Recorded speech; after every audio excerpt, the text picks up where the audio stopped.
Thank you everyone for taking the time to tune in today. Today's episode of the Topping Show is proudly sponsored by Topping Technologies. Topping Technologies is an IT value-added reseller and services company with a special proficiency in IT security. Heck, I see their founder at least twice a day. Gotta say he's quite handsome and brilliant. He's me, you see, that's the joke. If you're an IT leader or a business owner, you can reach out to the team at sales@toppingtechnologies.com. Also, still trying to get to 4,000 subscribers by the end of the month. So if you can click that button and tell your friends, I would greatly appreciate it. Now, going over to the business part podcast, you have the new Lincoln Navigator to get a 48-inch screen and have a spa mode for reasons. Now, Ford used to have more luxury brands than they can count. I mean, back in the day, one of the OG car companies was Mercury, and a while ago, they even owned a little bit of the British when they actually bought Aston Martin, which is why so many of the Ford cars look oddly reminiscent of that luxury British brand, which still makes a V12 the stick shift, so gotta admire Aston Martin. But Ford has since then, they even owned Volvo at one point, I believe. They've very much reduced their portfolio to literally just two, Ford and Lincoln. And of course, Lincoln is their luxury brand, which means lots more leather, more technology, and fancy features that sometimes you can't find on a regular Ford.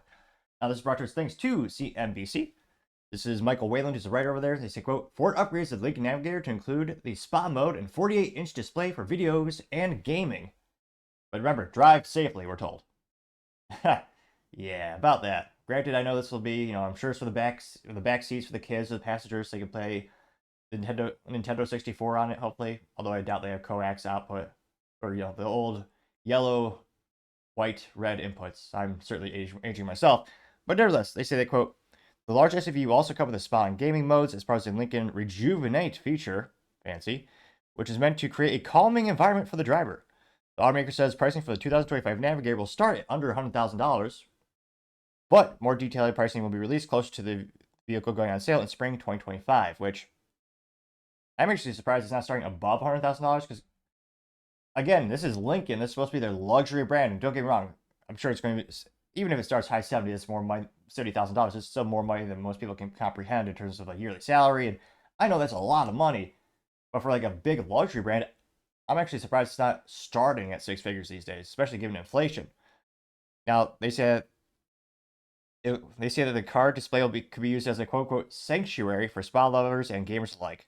The new feature comes as the automaker has redesigned the exterior and the interior vehicle for the 2025 model year, as the Ford luxury brand attempts to differentiate the Navigator amid declining sales of the large SUV. And here you can see, wow, it is so bizarre. It really is the entire dashboard. I'm guessing it's a fancy OLED display, which have fun with that when those pixels start, I was going to say, start emitting stuff. That'd be a fun warranty issue and long-term care. Imagine 20 years from now, you're calling up Ford, hey, do you still make that display that's the whole size of the dashboard? Oh, you don't? Of course not. Yeah. Am I the only one looking for long-term reliability in a vehicle these days? I mean, perhaps, probably. Also, 3 pedals for life. Stick shifts are the best, bar none. Of course, even more disappointing, this is an automatic only, of course, in Lincoln. They say that, quote, the all-new Navigator is much more than just a vehicle. It can become a home away from home in the third place that rejuvenates clients in an entirely new way off the road. Now, this guy needs to run for office. This is from the Lincoln president, Daniel Craig. Daniel Craig. I don't think they have the star power to get Daniel Craig from the UK. They say that, quote, the Sanctuary mode is part of the Lincoln Rejuvenate feature, which is meant to create a calming atmosphere for the environment. Once initiated, when parked, the driver's seat automatically slides backwards, reclines, and warms slightly, and makes massaging motions. Which, I'm sure the soccer moms will like that when they're sipping their wine out in the Capri Sun on the soccer fields. I would love to see the statistics on how many people actually use it in the real world once this thing debuts. They said that, quote, the mode in 5 or 10-minute increments also changes the vehicle's climate, releasing refreshing scents and playing relaxing videos and sounds of a waterfall. Scent choices are Mystic Forest, Oceanic Azure, and Violet Cashmere. Fancy. The vehicle will come preloaded with waterfall meditation experiences in partnership with meditation and sleep app company. 2 other themes, Aurora Borealis and Elements, are included in the purchase. How nice of them. They say that the Navigator is a flagship of the Lincoln brand and represents our ultimate expression of sanctuary. I would think they would say luxury, but apparently not. They use the word sanctuary again. I mean, it has slightly more curves on the outside than last year's model. They say that If the driver prefers to turn to media for relaxation instead of having a spa experience, the front display can be lit up to play video and gaming apps while the vehicle is parked. Currently included are Asphalt Nitro 2, Angry Birds, and Beach Buggy Racing 2. Which, I mean, it's certainly not like the 48-inch TV you think of in your home. I know so BMW does have like the drop-down TV from the SUVs that they make, where those are much more rectangular. This is almost like a very, very small bar going off the whole dashboard. I'm not sure how enjoyable it would be realistically to watch a movie. Truth be told, I'd rather just read a book, but nevertheless.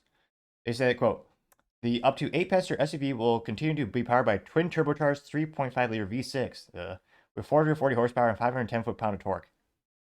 It doesn't even come with a V8? We used to have a proper country, folks. Ford making more V6s. What are they thinking? What would Henry Ford think?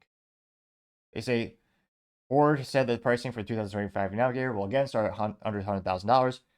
Now, the current starting price for the Navigator starts at $83,000 and up to $114,000, with the average price of the recent model being sold being $101,300 before the government extortion. Sorry, I meant the taxes you have to pay on top of it, including the gas guzzler tax, which is ridiculous because, again, you're going to buy more gas anyway, which is already taxed on a federal and state level. They say that Lincoln sales were up 23.4% year over year through July. However, sales of the Navigator were off roughly 21% during that time. And, I mean, again, I'm not an SUV guy. Truth be told, if I ever won the lottery, if I ever had to have an SUV for work to transport, like, IT gear, I mean, of course, you'd have to have 3 pedals for me, so that limits my options to basically, now it's considered vintage, I'm sure, but like a 2008, 2009 Porsche, was it? Porsche, yeah, the Porsche Cayman GTS. Was it Cayenne? No, the Cayenne GTS. It had a stick shift V8 SUV. How cool is that? Porsche does some cool stuff, or did some cool stuff. And I think they had the 2016 model that did have a stick shift, but it was only V6. So it'll be interesting to see if this actually boosts Ford sales next year. How people are receptive to that model. It does look more angular, more futuristic, got some more LEDs on the front of the grille. But, maybe the economy will boost and do great things in 2025, and everyone will be out there buying these luxury products again. I mean, hopefully, but I was just saying, a little skeptical to say the least. Thank you, everyone, for taking the time to tune in today. Again, trying to get to 4,000 subscribers by the end of the month. So if you can click that button, I would greatly appreciate it. Also, give me a thumbs up or thumbs down or comment. It's a great way to give me some additional feedback, letting me know how I can make the show better and better. Lastly, don't forget to take the time to tell your family, tell your friends, tell your coworkers, heck, tell your enemies, tell anyone and everyone. Just stay safe, fight the good fight.